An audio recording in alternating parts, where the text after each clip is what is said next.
And we're live. Hey guys, this is Ruben Dua from the Dubb podcast Connection Loop, and I have with me rather, Reena Friedman Watts, and we are in my new studio, so I'm still getting things worked out over here.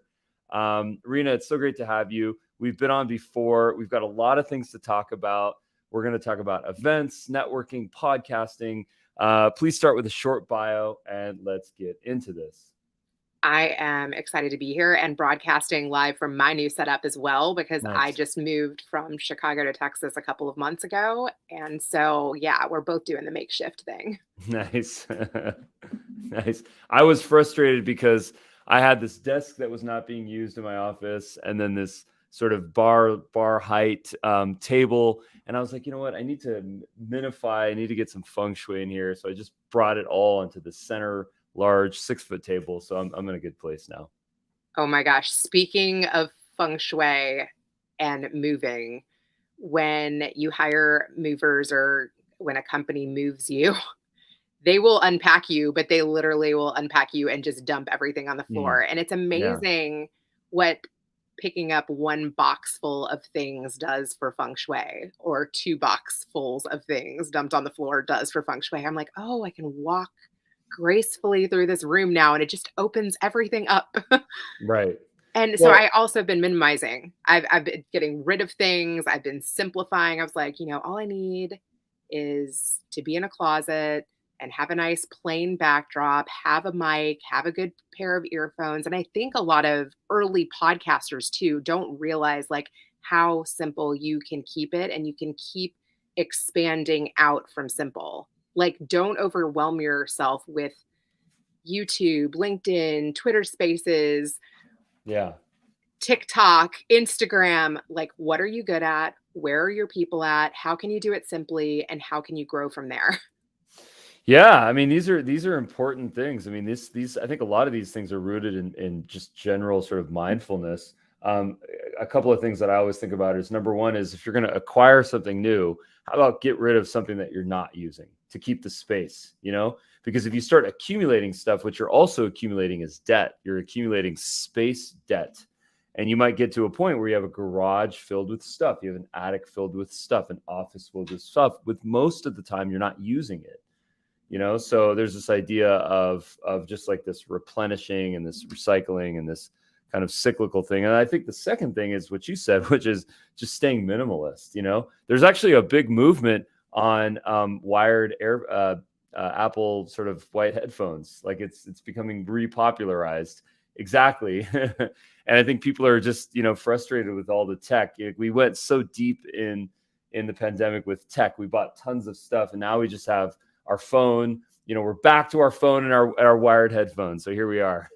Back to the basics. They're trusty and they work. That's Right. right. What's interesting? So I have a podcast with my dad, Better Call Daddy, and I keep it super simple with him. Yes, Riverside, to be honest, is more professional sounding, but everybody knows how to use Zoom, and it's Yeah. easy for my dad, and he can throw on these trusty Apple earbuds, and he can Right. travel, and he can do a reaction on the road, and it sounds decent enough if you clean up the audio. And so I do what works for people. There you go. Yeah. I, on the other hand, I'm mostly a maximalist. So that's why I'm like covered. I'm like surrounded by, if these cameras and these lights were the FBI, this would be like a serious like bomb squad. Anyways. All right. So let's get into some topics here. So the key word here is, and I'm going to try to pronounce this correctly, is mompreneur, not mom-epreneur. It's mompreneur. So take us through this. What does that mean? It's kind of obvious, but explain us the lifestyle of a mompreneur. Yeah, mompreneur. And I've even heard momtrepreneur, like TRE added to that. A mompreneur is someone who is working. And for me, that means juggling 4 kids, 14 and under. And on top of that, 4 kids, 14 and under, that just started a new school, all of them. Mm-hmm.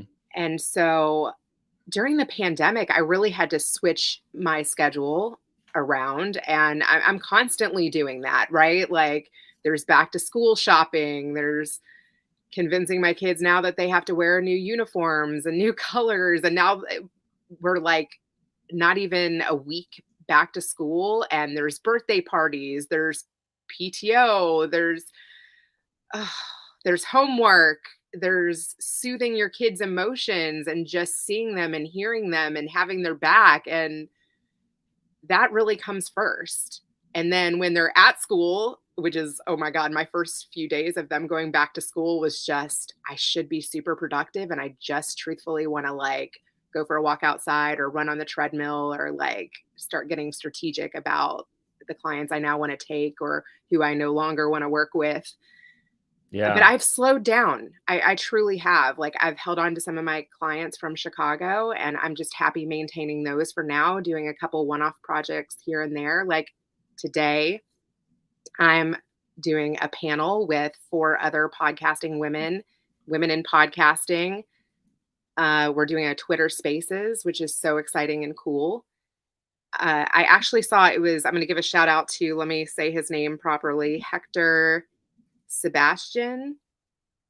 I hope I'm saying that correctly, but he posted on Twitter and LinkedIn that 30% of podcasts that are currently out are women hosts. And he was like, hey, we should really spotlight the women and try to introduce them to each other and talk about what diversity and inclusion looks like, talk about strategy, talk about what they've learned, talk about some of the mishaps.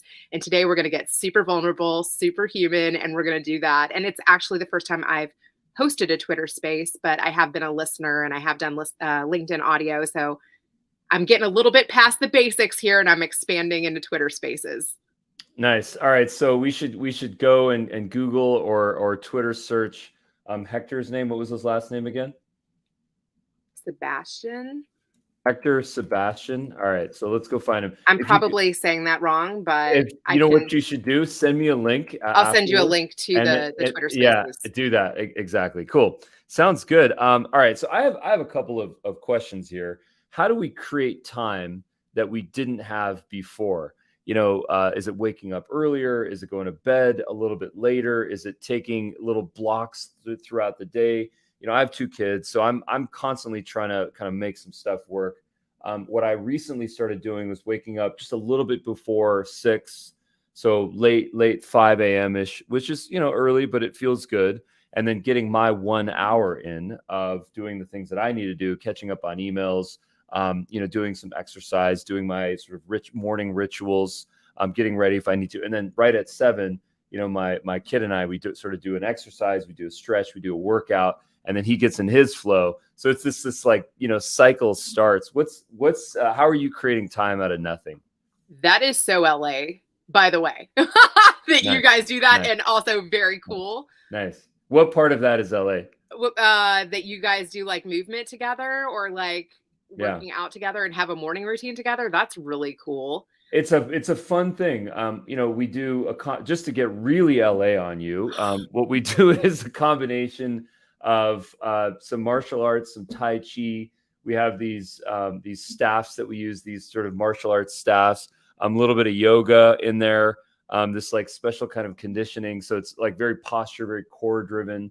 So it's a really good productive. It's about 12 minutes, 15 max. But I do it every day and it's changed my life. So. Wow. I absolutely love that. You know, my husband actually got a job and started 7 weeks before me and the 4 kids moved out. And during that time, oh my gosh, not only was it just like survival, but I started meditating with my 3-year-old because at night, you know, he was used to like falling asleep with me and then his dad transferring him to the crib. And since his dad can no longer do that and I let him stay in my bed, I just typed in like meditation music on YouTube. And I found this one that had like fish and turtles and seahorses. And at first he wants to check out like the blue screen and the cool animals, but then he's like, put the phone down and we just lay next to each other. And then I also found sound bath noises. And nice. The 3-year-old and I, like, we did that for about 2 months and now he requests it. He loves it. So it's funny that you do it in the morning, but I do it at night to calm down. I do it at night, like at 9 or 10 o'clock. I'm a night owl. And we both just kind of calm down and lay with each other and meditate and listen to that. One is called like Brain Tickle or something, meditation music. That's the Mm, sound bath one. And he loves that. yeah. So how do I find more time? I don't know if I find more time. I think that everything that I want to make happen, that I really want to accomplish, I have to put on a calendar because my time is so limited.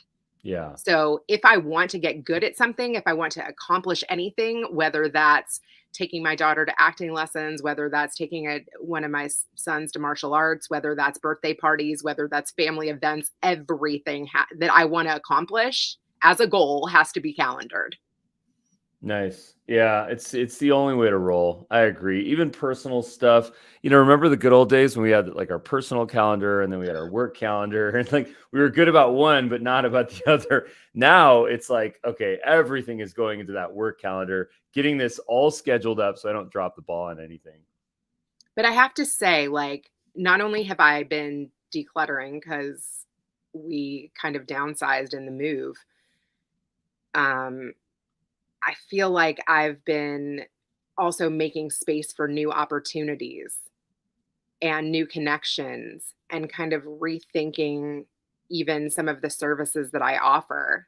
So one of the services that I was offering during the pandemic was, since I've interviewed, 250 plus people, people kept asking me, "Hey, can you get me guests for my podcast? Hey, can you get me on podcast?" And that was something that I was doing for a little bit because it was really easy for me to do. So I started offering that as a service. But then when I started talking to other agencies that were doing it, they were charging like so much more for so many few guaranteed placements. And it's really a lot of work to do that. And I think even some of the people that I was making the introductions for, they needed some coaching, like on Mm, how to do the follow up, how to be a good podcast guest, how to tell your story. It's not just, hey, I want to be on a podcast, but like, how do I add value? How do I be a good guest? And a lot of people want to tell their story. A lot of people want to be seen and heard, but it's also about how are you adding value to the show that you want to be on?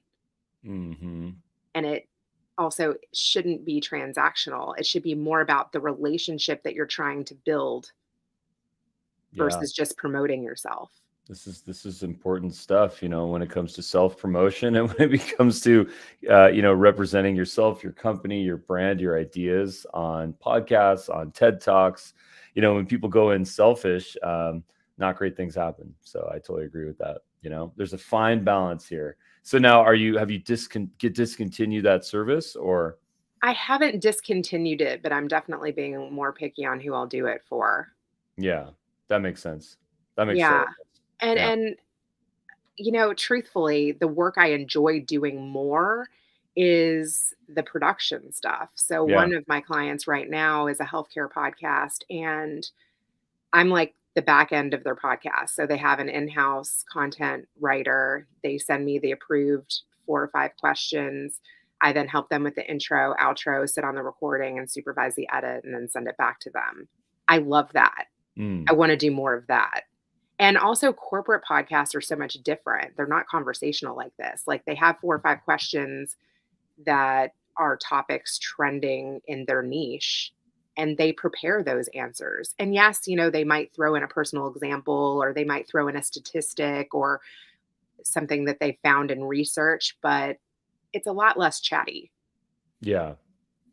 Yeah, we've tried that format. I don't enjoy it as much. That's the thing. It's just not fun. If it's fun, it gets done. And I mostly pass on the we're gonna send you the questions in advance, and then you're gonna write those, pre-rehearse those, and then just deliver them on the podcast.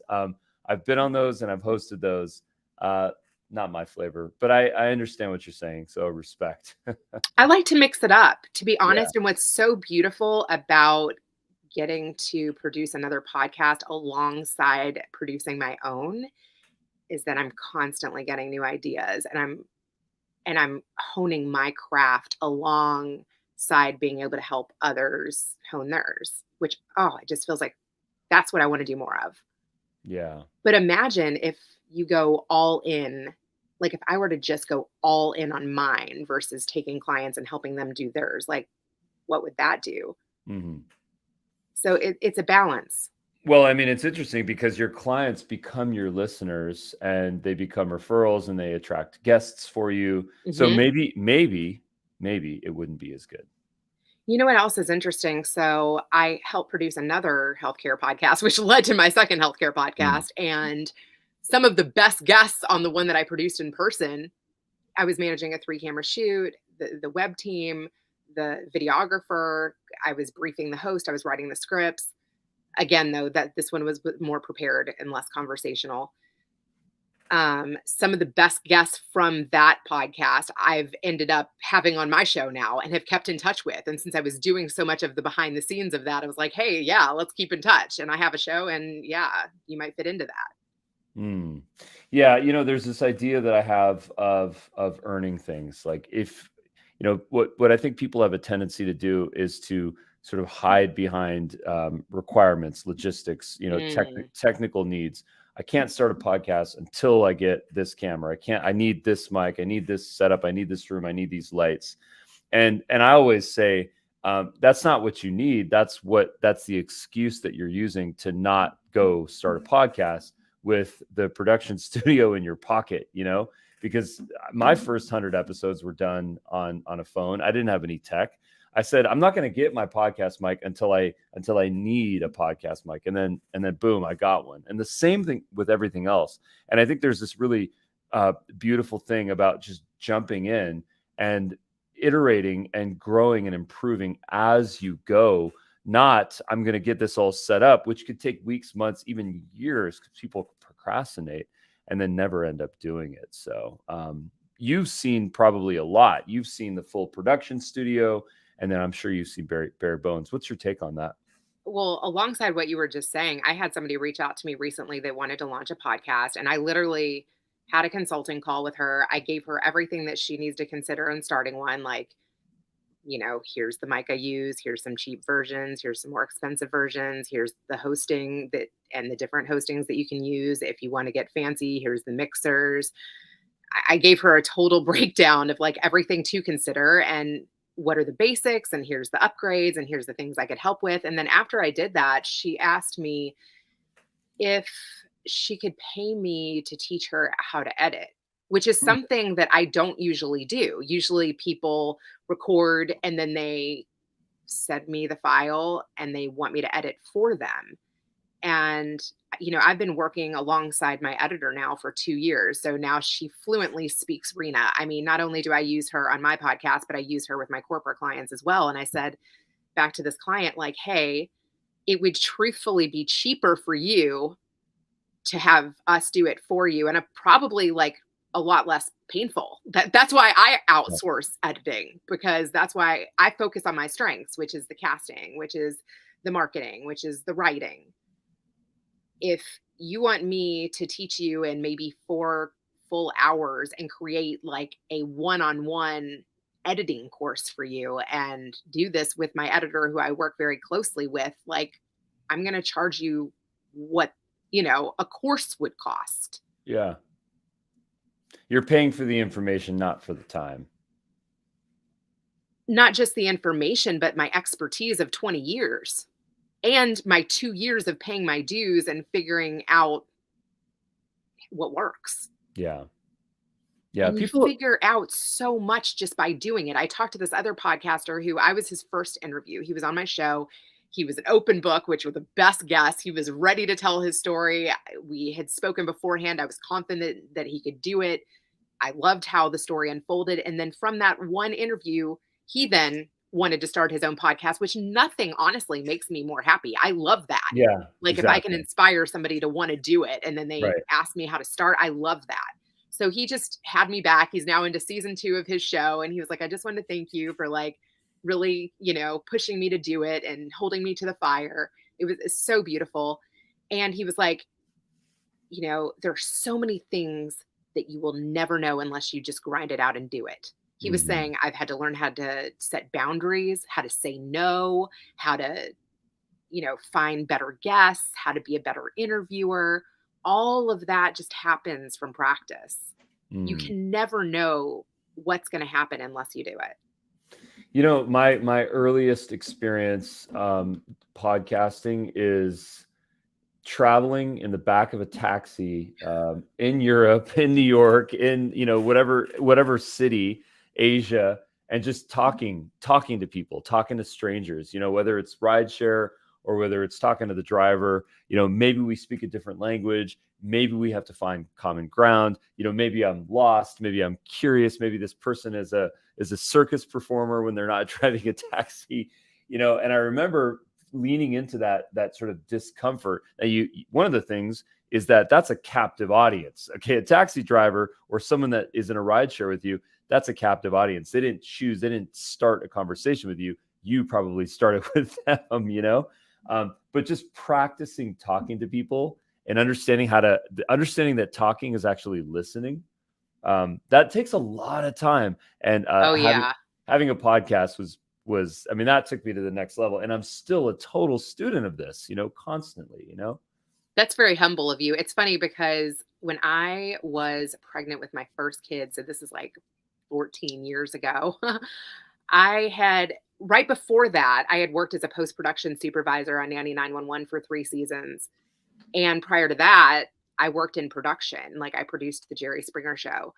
And Nanny 911 was my first post-production role, where when I actually got that, I didn't even know how to output a tape. I mean, it was so crazy. And so when I got pregnant with my first kid, it was like, okay, I know the deliverables. I've now sat with the editors. I have seen them push the buttons. I want to learn how to push the buttons. So when I was pregnant with my first kid, I took a Final Cut Pro class. I loved it so much. I ended up taking a second class. And for one of my projects, there you go. One of my projects, I ended up walking around downtown San Francisco. My husband was like following me with a mini DV camera. And I was going up to people like man on the street style, like you're saying, and in an Uber, going up to taxi cab drivers, going up to a clown on the street, a Mormon, a Jew, just whoever I could come across. And I asked them, where do I find happiness? What was happiness to them? Yeah.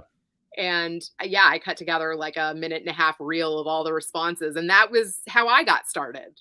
Yeah. Well, you mentioned Jerry Springer, which is so interesting. What was that like? What was that like producing that show? That's so interesting. Well, what's even more interesting and crazy is that since I started this podcast 2 years ago, it was really my goal to be able to have him as a guest. He was like the dream guest, and I ended up accomplishing that, which is so insane. What was it like? I wanted to know, not only was it what I experienced, but what was it like for him on the other side, right? Like, how much did he really understand about what our role was and how hard it was to book those guests? And what was interesting about interviewing him is that, obviously after being on the air, I think like 27 years, he really understood all of what we went through. He really got it. He spent enough time in the office seeing us pound the phone, seeing us backstage, seeing us pumping up these people before they went out there. He really did, I feel like, understand what it took to make that show happen. So that was really interesting and cool to find out. So how much of reality shows like that, how much of it is scripted? How much of it is like, hey, listen, we really think you should throw a punch, right? Well, you can't obviously say that. So the thing is that when I was there, they were still ripping each other's hair out. There were fingernails on the stage. And, you want the stories where it's really going on. I never tried to bring something that wasn't really happening because it's so much more work that way. Like if you have a married couple and a mistress has been banging on the door for the last 2 years, you don't have to push that wife very far. If she wants a piece of her, you're just like facilitating that. You're like, yeah. Right. And that was the bread and butter of the show. So those are the stories I primarily went after. There were, God, I feel like you can't even say some of these things anymore, but there were transsexual stories. There were midget stories, little person stories. There were stripper stories. Yeah. That was not what I necessarily like. There were different producers that were good at those. I mainly went for the love triangles because, like I said, they're so easy to wind up. Right. Well, I think I would like to think that one of the fundamental changes of humanity is that we generally like to look at other people succeeding now more than we like to see people failing. And the reason why I say that is because I feel like in popular media, TV shows, movies, there's less of the sort of polarizing borderline content, and there's more stuff where it's like, this person is succeeding, they're crushing it. And now it's like, are you going to be a hater of their success, or are you going to say, you know what, I'm inspired and that's entertaining, or that's so interesting to watch? This is my theory. I don't know what your take is on this. I would like to believe you, but I'm going to give you a little pushback Okay. because, we love seeing people struggle too. Like the people who are struggling and who have overcome stuff, those posts do amazing on Instagram. Like we don't love the people that are picture perfect. Hmm. Well, but that's a happy ending. I'm not saying just failing and then that's it. And I'm feeling better about myself because that person is getting their ass kicked on the Jerry Springer show. That's not what I'm talking about. I love the before after stories, and that arc is totally what I'm talking about. So maybe we're saying the same thing, but maybe now we like to see the after more, as long as we are initially seeing the before, because that is entertaining to watch. Let's admit it. Yeah, definitely. And I've interviewed some of the other people that I've worked with in the entertainment industry. So I interviewed one of the nannies from Nanny 911 that I worked with, and that was so interesting too because that was her first Hollywood experience. Hmm. It's funny, her husband like submitted her for it. She was a real life nanny. Like a lot of the nannies who were picked were real life nannies to the stars, or teaching other nannies how to be nannies, or like nanny organizations. And just hearing her talk about her experience and not really understanding that things are edited, and that she spent all these time with the families and really helping the children, but that's not the part that's makes good TV, right? Like the part that makes good TV is when the husband walks out of the house frustrated, or on a phone call, or or a kid kicks a ball in between the nanny's legs, right? Like that's the part that's funny. And so I've seen that that was happen too. frustrating. That was Yeah. a little frustrating for her because she wanted kind of her work to be shown and the difference that she was making in these families' lives to be shown. And it's funny too, my mom came to visit me in LA when I was living there, and all she wanted to do was go on The Price is Right. And I was like, well, Mom, I really don't want to wait outside from like 3 a.m. to be at like a 1 p.m. taping. How about I'll take you to Tyra Banks? I know one of the producers on that show. So we sit in the audience of that, and she doesn't realize like that a 1 hour show can take 4 hours to film, depending on what the audience is like, or how many times it takes the host to read the cue card. Or she didn't really understand like the production behind creating an hour of Mm. content. And that was frustrating for her. So I think that there's a lot that people don't understand about reality TV or talk shows. It's true. I mean, just even for, self creators, YouTubers, people that have a podcast, people that have a YouTube show, people like me that are creating content. I have a small production crew. I'm so grateful to have them. There's an editor, there's a producer, there's a graphic designer, but a lot of the times, we have to be scrappy. We have to Yes. be, what is the minimal amount of tech that we have? How do we make a 15-minute YouTube show only 20 minutes of raw content? We used to do 2 hours of raw content, and it would take us weeks to edit those videos. So a lot of this is what you said initially. It's like practice. A lot of it is like, how do we not waste? How are we mindful? And how do we stay scrappy? How do we stay lean so that we don't have a lot of, debt? Conan O'Brien, he's got a new format. It's so interesting. Like one day I saw one of his videos and it's like, poof, he's in a podcast studio with some, Shure 7B mics, the things that the pro podcasters use and vocalists. He's got multiple chairs. It's a super dynamic setup. It's kind of a Rogan setup, and he's in it and he's doing it. And like literally overnight, he just changed his format to be more run and gun. So you've done a lot of that. Give us some pointers on this. Yeah, that's really interesting. Oh my gosh. I've had to switch camera people. I've had to switch audio people. You know, Even from my first 50 episodes until now, like I feel like I was cutting too tight in the beginning, and I was re-recording sound bites like over perfectionism, you know. I think people don't mind a pause. I think people don't mind a few ums. You don't have to Yeah. edit so much. you're going to Right. get better, and people want to see the evolution. Right. You know, I Mm. even only started with audio. Then I was like, maybe I should add video. And then once I added video, I don't even think I started my YouTube channel until I was like a year in. And again, you and I were talking about this, but you don't have to be on TikTok right away. You don't have to be on YouTube right away. You can simply start with what you're comfortable on. There's a girl that I absolutely love on Instagram. I watch her lives almost every day. IG Live with Angela, shout out to her. And, she shows up with her makeup done. She shows up with her makeup not done. She's constantly collaborating with others, but also doing solo episodes.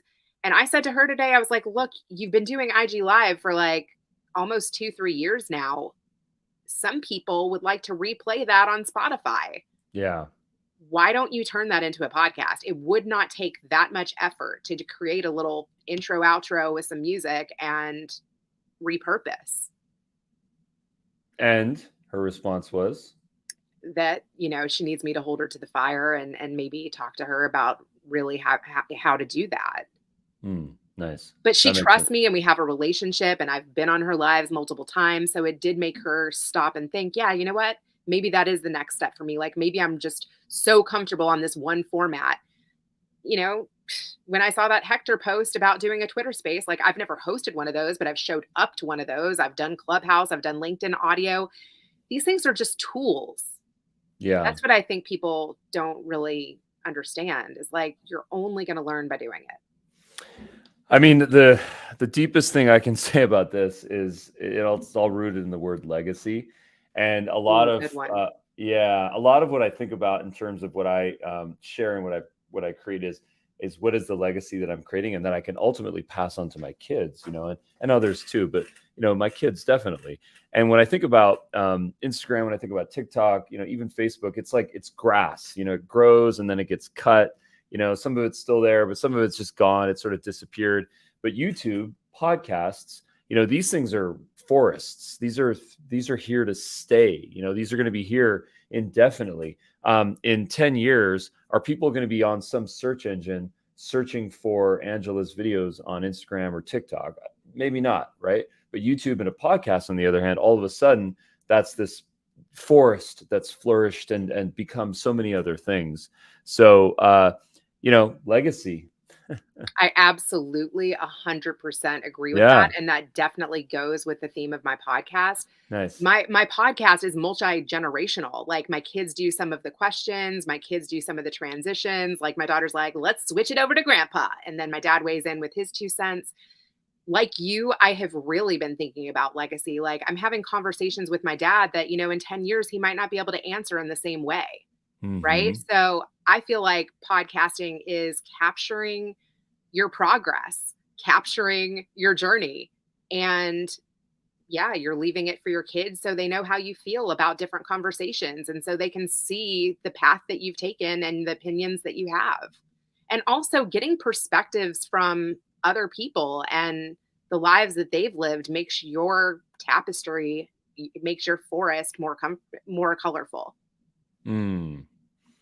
Very cool. Well, I can see you put a lot of production into your work. You've got all the channels, you've got proper captions, proper descriptions, you've got an entire website dedicated to it. Very, very cool. bettercalldaddy.com. That's for your podcast. Encourage people to check that out. You've got some great guests here. Look at this. Look at this list. Starting with Jerry Springer. Amazing. Well, kudos to you. Congratulations on that. Thank you. Yeah, I will say that took me a year and a half of yes, no, maybe, yes, no, maybe. I had listened to him on other people's podcasts. Some of my guests knew how bad I wanted him, and they would send me, oh, hey, he was just on this podcast. Maybe listen to this.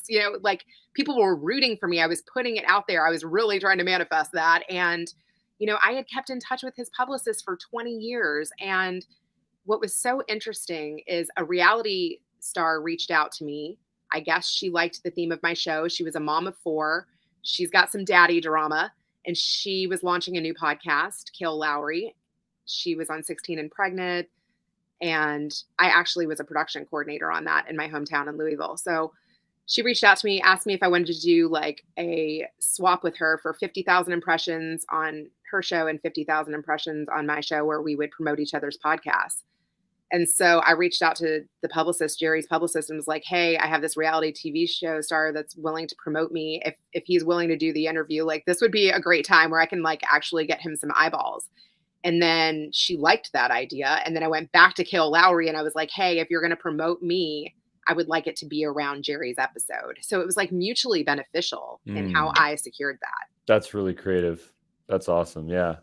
Well, look at this. You've got for inquiries, you can email Reena right here. I also recommend that people check out Reena on LinkedIn because you're very active there. There it is, that beautiful. Where did you get this designed? Yes, I had another mompreneur friend of mine, Shari Perry, and she was laid off during the pandemic. She was a designer at Red Bull, and I wanted to support her. She said she'd always wanted to like make podcast art, and I was like, "Hey, could you draw me and my kids?" And so, yeah. What also is super cool about Shari is my daughter wrote a book during the pandemic. We just self-published, and she did the cover of my daughter's book, and then my daughter illustrated the inside and kind of like kid art. So that was super cool. Awesome. But yeah, I was supporting another mompreneur that wanted to get creative, and I like doing that. So good. So good. Well, thank you so much for inspiring us, for educating us, for sharing some of the exciting things that you're doing. You are going to be on this Twitter Spaces tonight? Yes, it's at 5 Tonight. p.m. Central. My Okay, cool. Twitter handle is just my name twice. So Reena. Okay. With 2 E's. Okay, perfect. So that's where people can find you. Twitter.com/Reena. There it is. Perfect. Cool. I'll include the link in the show notes. Is that right? Thank Did I get that you. right? Yes. All right, I would cool. love to see you there. Yeah, sounds good. Well, thanks so much, Reena. Appreciate you. Thank you. This is amazing. I loved catching up. Thanks.